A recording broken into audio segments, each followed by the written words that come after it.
Olá pessoal, graça e paz de Jesus. Espero que vocês estejam bem. Estamos aqui para dar prosseguimento ao nosso curso para catecúmenos e hoje a nossa aula vai ser uma aula gravada. Não teremos uma aula presencial, nem uma aula online, como temos feito, nos últimos vezes. E estamos fazendo isso para conseguirmos seguir o nosso cronograma que estipulamos, no início desse curso.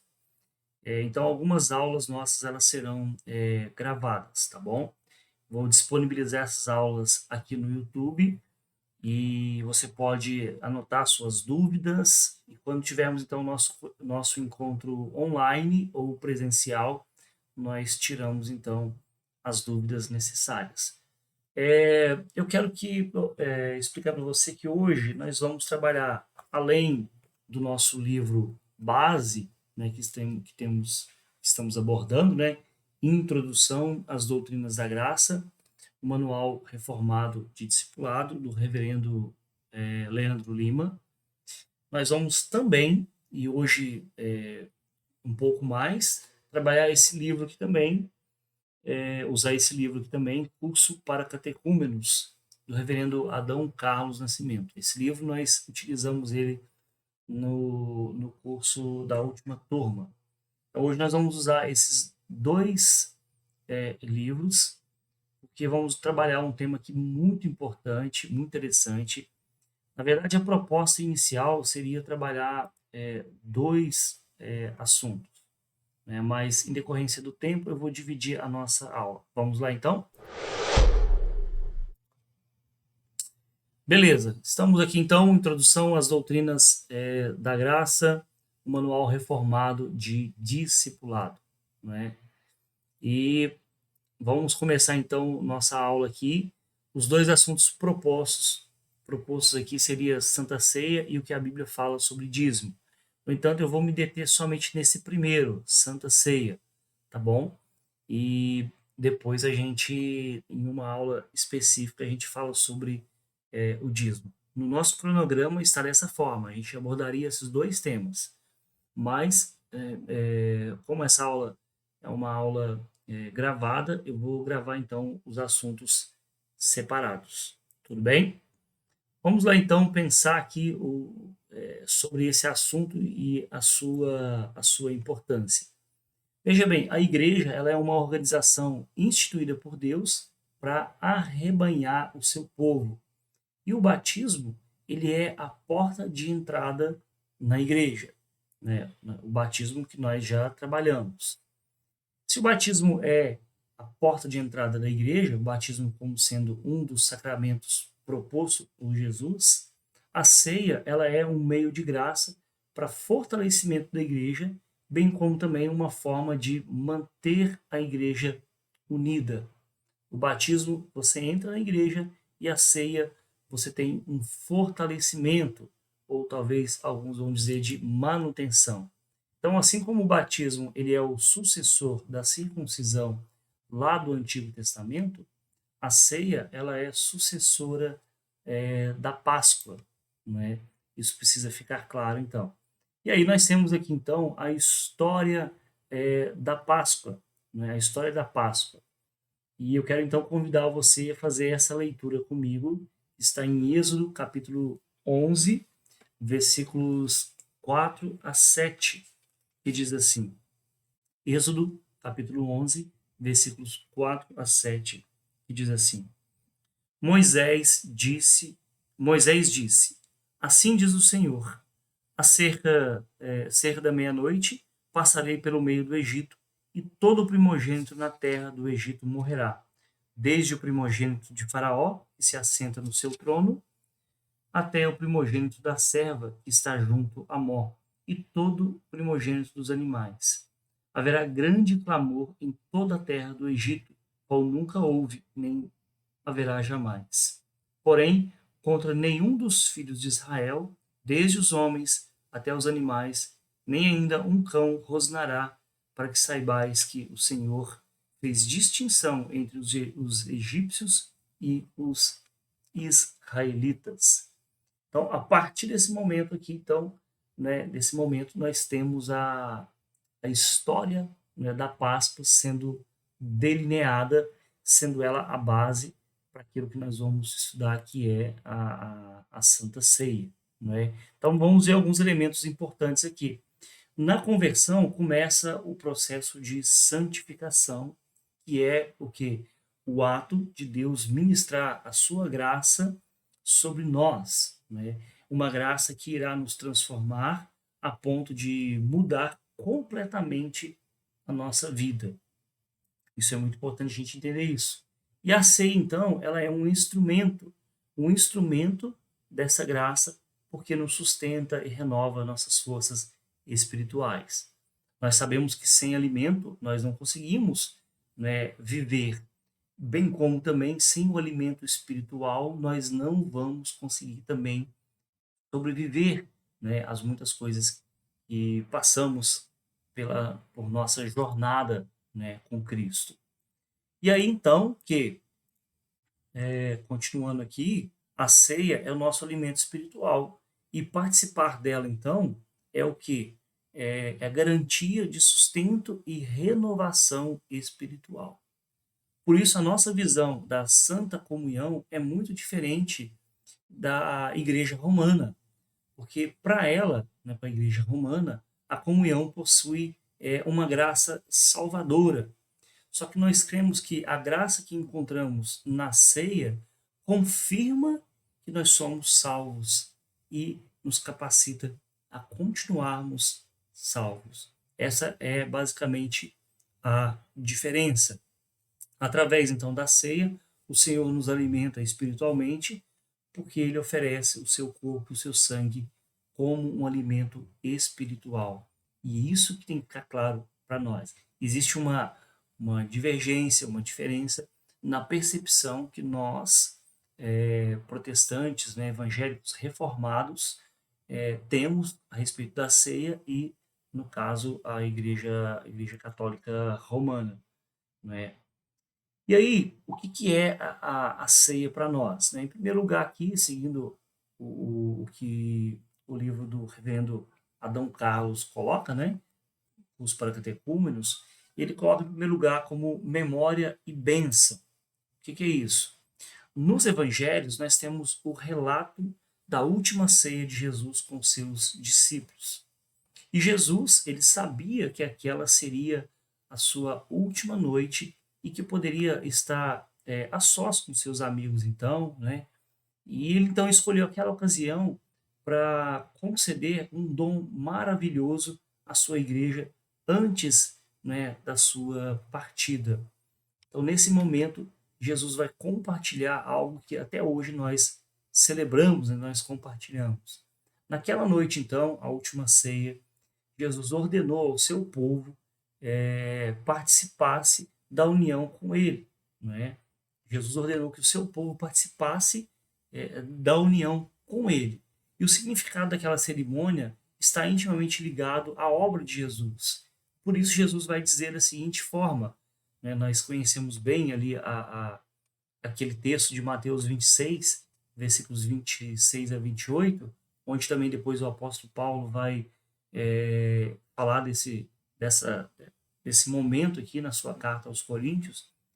E aí Jesus vai dizer assim, olha, tomai e comei, isto é o meu corpo. Não é? Isto é o meu corpo. A seguir, tomou também o cálice e tendo dado graças, o deu aos seus discípulos, dizendo, bebei dele todos, porque isto é o meu sangue, o sangue da nova aliança, derramado em favor de muitos para a remissão dos pecados.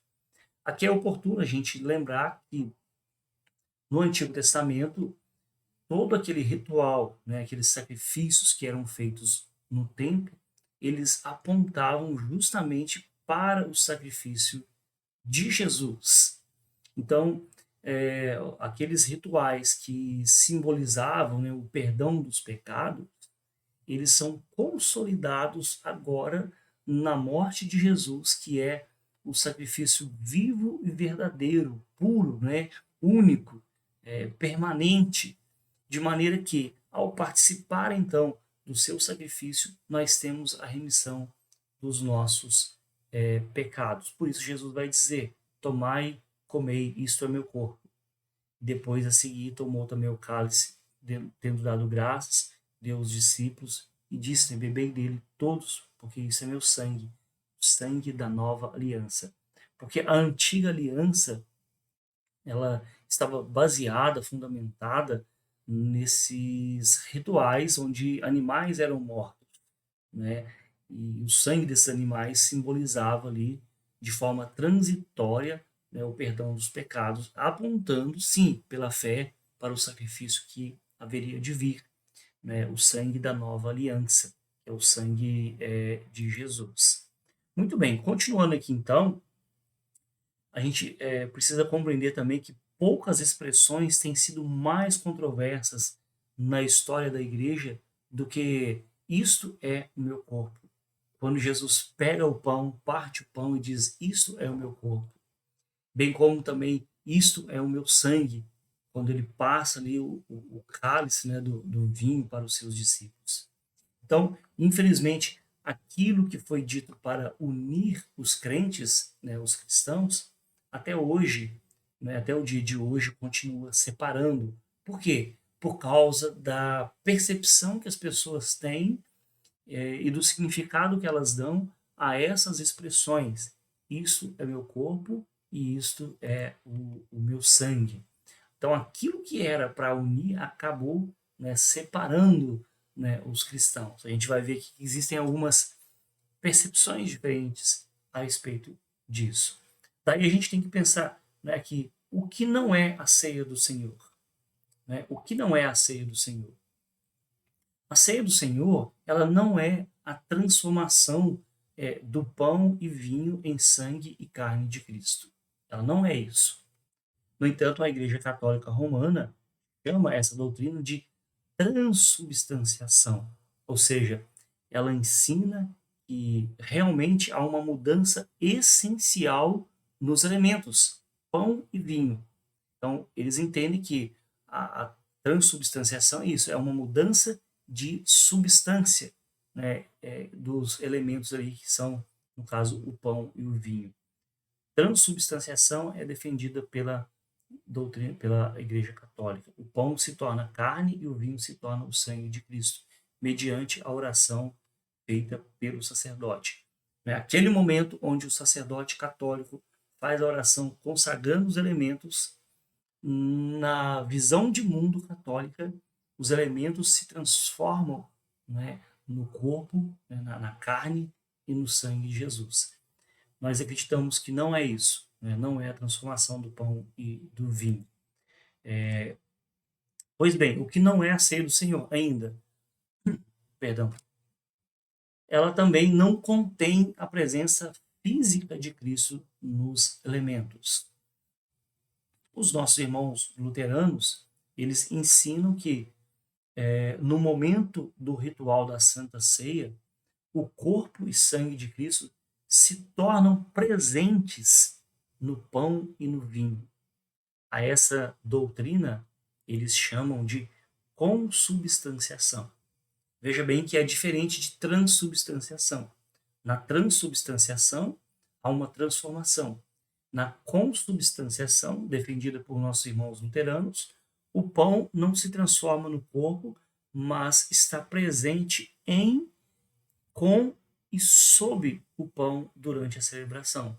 Após a celebração, o pão e o vinho voltam ao seu estado comum. Veja como que é complexa essa visão. Durante a celebração, o pão, né, e o vinho, né, o cálice ali, durante aquele momento, né, o corpo está presente ali. Terminou aquele pão, aquele vinho, ele volta ao seu estado comum. Essa é a percepção, o significado que dão os luteranos para isso, não é? Mas então, o que é a ceia do Senhor? Memorial de graça, presença espiritual e nova aliança. Isso sintetiza de forma clara o que é a ceia do Senhor para nós reformados, não é? Então, presença simbólica e espiritual de Cristo. O pão e o vinho representam o corpo e o sangue de Cristo de forma simbólica, né, de forma simbólica. A presença de Cristo no sacramento não está nos elementos. Mas onde então que está, pastor? No coração do cristão, no coração do crente, daquele que participa desse sacramento. Então, participar do pão e do vinho significa participação espiritual dos benefícios da obra expiatória realizada por Cristo Jesus, o nosso Senhor. Essa é a posição defendida pelo reformador João Calvino, bem como também outros reformadores, e a Igreja Presbiteriana, como vocês podem ler aqui, ela também defende e ensina esse posicionamento. Né? Contrário, então, ao posicionamento da transubstanciação, contrário ao posicionamento da consubstanciação, a Igreja Reformada, os ensinos, né, que segue os ensinos, a visão teológica de João Calvino, ela entende a ceia do Senhor como um memorial, como um meio de graça, como a presença espiritual de Cristo, como também uma nova aliança. Ou seja, a presença de Cristo no sacramento não está nos elementos, mas no coração do cristão, daquele que participa, né, desse sacramento aqui. Portanto, quais são então os propósitos da ceia do Senhor? Isso é importante a gente tentar responder isso. Há 4 propósitos na ceia do Senhor que devem ser lembrados na sua celebração. 4 propósitos. O primeiro deles, gratidão. Gratidão. Se você puder, abra comigo a sua Bíblia no texto de 1 Coríntios, capítulo 11. Né? É um texto que normalmente nós utilizamos quando vamos celebrar a ceia do Senhor. Né? Porque é o momento em que Paulo dá uma instrução a respeito da ceia do Senhor. Mesmo Paulo não estando presente na última ceia, Jesus revelou isso para ele. Como que nós sabemos? Né? Ele mesmo disse, 1 Coríntios capítulo 11, versículo 23, ele diz assim, porque eu recebi do Senhor, que também vos entreguei. Então, um dos primeiros propósitos da ceia é gratidão. Né? O versículo 24, capítulo 11, né, de 1 Coríntios, versículo 24, ele diz assim, e tendo dado graças, Então, a ceia é uma cerimônia de gratidão a Deus pela salvação em Cristo, né? Pela salvação em Cristo. A ceia é uma celebração de ações de graça pela nossa redenção, né? E de nossos irmãos também. Então, o primeiro propósito da ceia é gratidão. Né? O que mais? Né? Memorial. Né? Isso é importante também. O versículo 24 ainda, né, ele vai dizer assim, fazer isto em memória de mim. Entendeu? Fazer isso em memória de mim.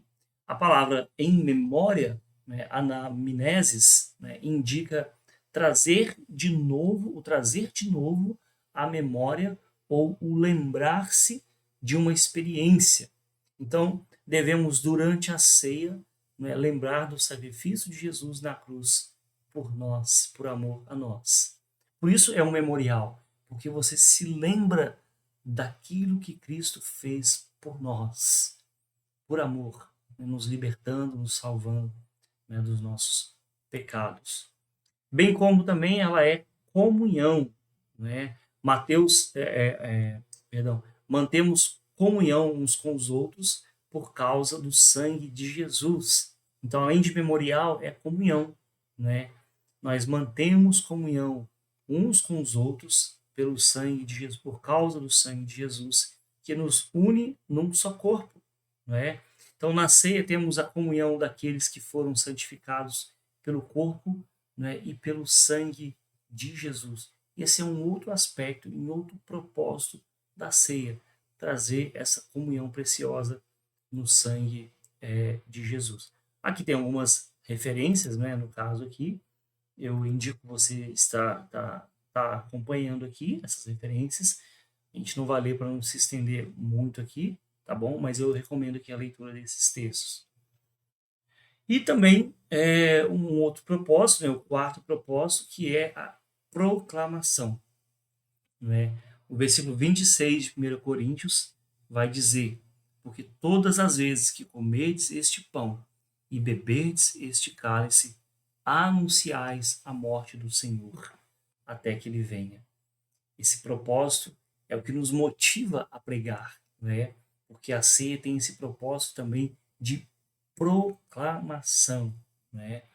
A palavra anunciar significa proclamar de forma solene.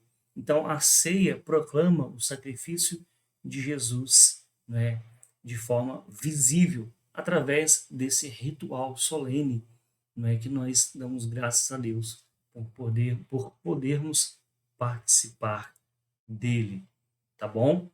Então, dois aspectos importantes ainda precisamos colocar aqui, que é o quê? Com que frequência deve ser celebrada, não é, a ceia do Senhor? Com que frequência? Algumas pessoas acabam tendo dúvidas a respeito disso. A sua celebração, então, deve ser frequente ou repetida. Não é? Atualmente, celebramos a ceia uma vez por mês, mas eu conheço contextos em que ela é celebrada todas as semanas, né? Todos os domingos, todas as vezes que as pessoas se reúnem no culto solene a essa celebração da ceia do Senhor. Nós atualmente fazemos isso uma vez por mês, o que é uma frequência, né, razoável.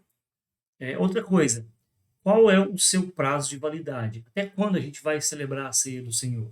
Né? Perpétua. Né? A celebração ela é perpétua ou até a segunda vinda do Senhor.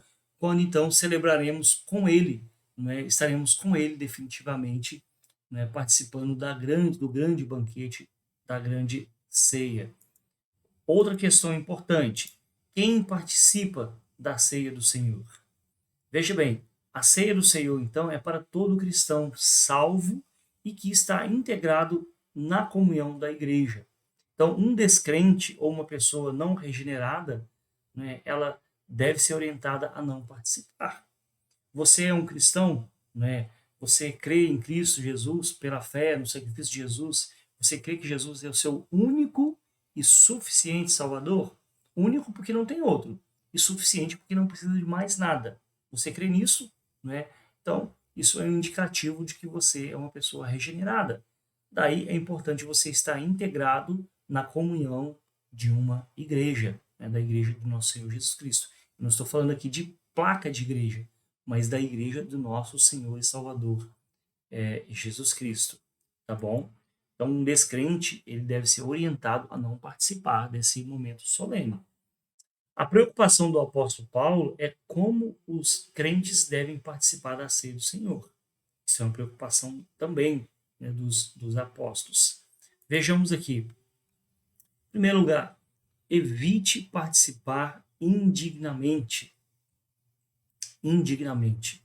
Né? Não tendo discernimento do verdadeiro sentido da ceia do Senhor, não participe. Se você estiver em dúvida quanto ao que de fato significa isso, não participe. Não é?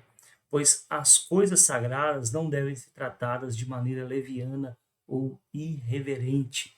Não é? O texto de 1 Coríntios ele é bem contundente. Né?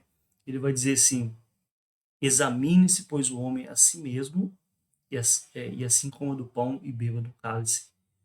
Pois quem come e bebe sem discernir o corpo, come e bebe juízo para si mesmo.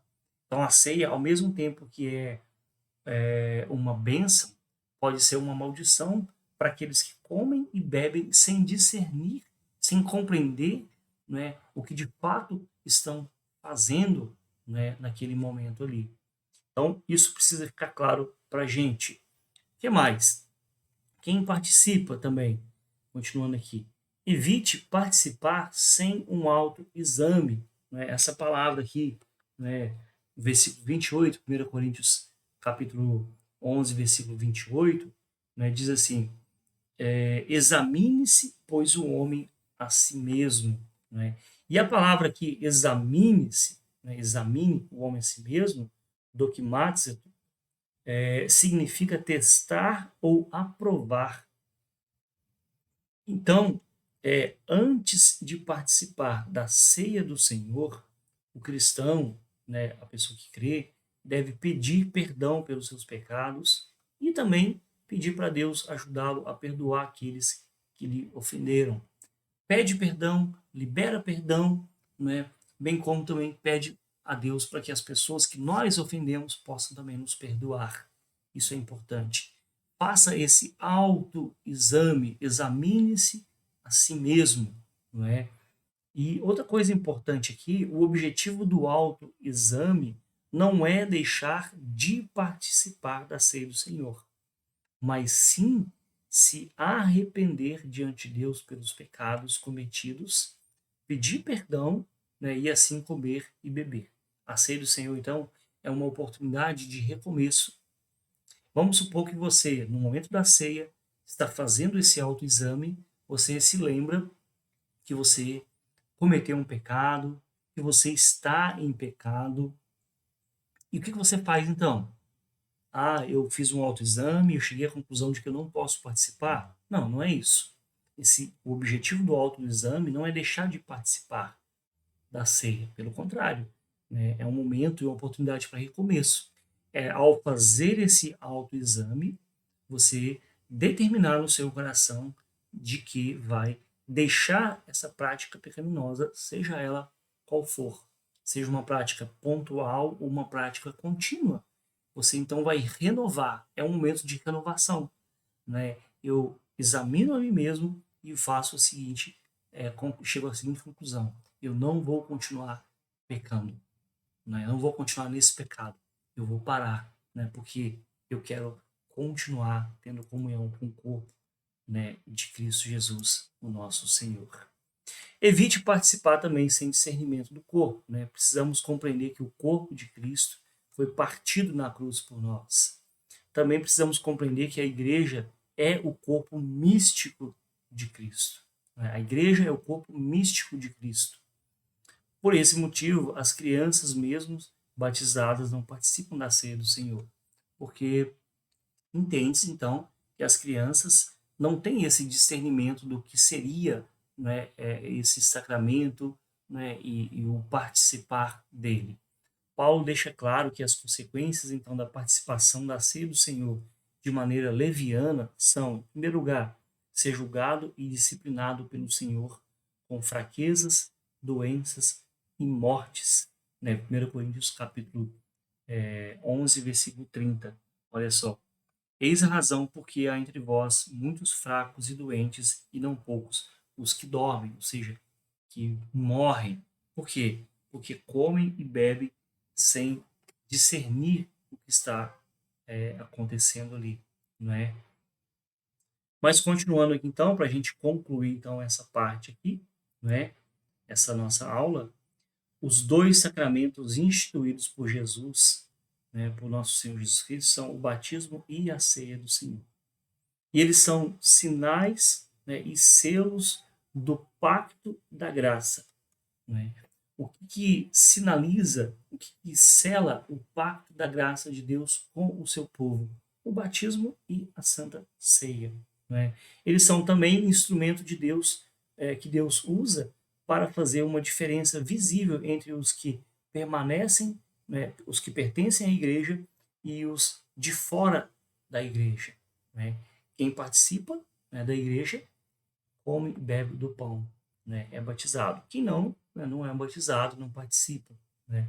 Por isso, os que são de Cristo devem receber o batismo e participar regularmente da ceia do Senhor. Isso é importante. Então, a Igreja Presbiteriana do Brasil ministra o batismo por aspersão e celebra a ceia do Senhor, interpretando-a como presença simbólica e espiritual de Cristo. Esse é o nosso entendimento. Não é? Aqui o próximo ponto seria dízimo, mas a gente não vai abordar isso nessa aula, a gente deixa para a próxima aula. Então, só voltando aqui então, nesse último slide aqui, essa é a visão da Igreja Presbiteriana do Brasil, é a visão reformada, não é? que os dois sacramentos instituídos por Jesus, eles são sinais e selos, né, do pacto da graça, né, do pacto que Deus tem com o seu povo. Nós, então, ministramos o batismo por aspersão e celebramos a ceia, né, nesse sentido, interpretando ela como a presença simbólica de Cristo Jesus. Então, essa é a nossa aula, então, sobre a ceia do Senhor. Qualquer dúvida, deixe aqui embaixo nos comentários, ou então entre em contato comigo, ou então anote e na próxima aula nós podemos explicar qualquer dúvida que tiver.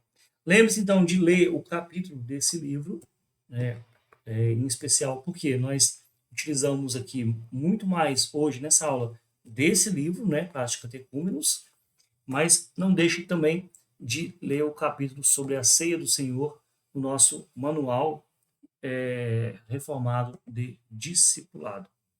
Ok? Deus abençoe sua vida, um grande abraço e até a próxima aula.